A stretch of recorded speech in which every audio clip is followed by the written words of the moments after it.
Hello everyone, আজকে হচ্ছে Holi. Happy Holi তোমাদের সবাইকে।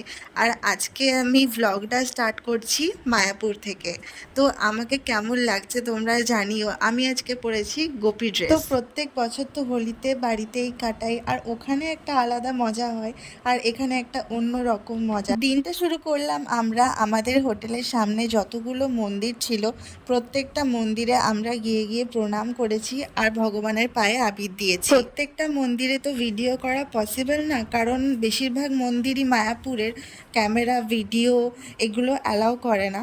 তো এই মন্দিরে সেরকম কিছু ছিল না বলে আমি তোমাদের সাথে একটু শেয়ার করতে পারলাম। আর এই মন্দিরটা ছিল খুব সুন্দর সুন্দর, প্রত্যেকটা মন্দিরই নিজের মতো সুন্দর হয়। আর এই মন্দিরটাই দেখলে মাথার উপরে যে ফ্যানটা ছিল, ওই ফ্যানটা কিছু কিছু স্টেশনে আমি এরকম ফ্যান দেখেছি।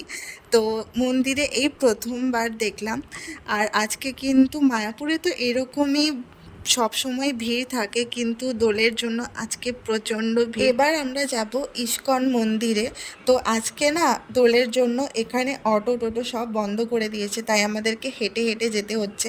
আর ওই দেখো দূর থেকে কি সুন্দর লাগছে মন্দিরটা। মন্দিরে ঢোকার আগে তোমরা কিন্তু তিলক পরে নিতে পারো। আমি বাড়ি থেকে ঠিকই করে এসেছিলাম, যেদিন দোল খেলবো সেদিনই তিলক কাটবো, তাই জন্য আগের দিন কাটিনি। আর আমাকে কেমন লাগছে তিলক পরে তোমরা অবশ্যই জানিও। আর মন্দির থেকে দর্শন করার পরে বেরিয়ে গেছি, আর এখানে আমরা খাচ্ছি হচ্ছে মটকা কুলফি, যেটা আমাদের ওখানে একদমই পাওয়া যায় না বললেই চলে। আর মায়াপুরে এলে আমি সবসময় এটা খাই, আর এটা হচ্ছে ছোটোবেলার একটা স্মৃতি বলা যায়। আর এখানে আমরা এখন যাচ্ছি হোলি খেলতে খেলতে, আবির খেলতে খেলতে। এখানে রং চলে না, তো আবির খেলতে খেলতে সবাই যাচ্ছি মজা করতে করতে। আর ওই দেখো দূরে আবির ছড়াচ্ছে, সবাই নাচানাচি করছে, খুব আনন্দ করেছি এখানে।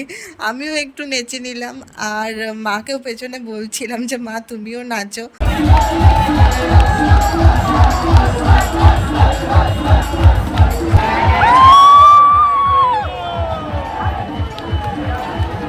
এই তো গেল মায়াপুরের ভ্লগ। এবার আসছি কালকে তোমাদের সাথে নবদ্বীপের ভ্লগ নিয়ে। আজকের ভিডিওটা এতটাই, টাটা।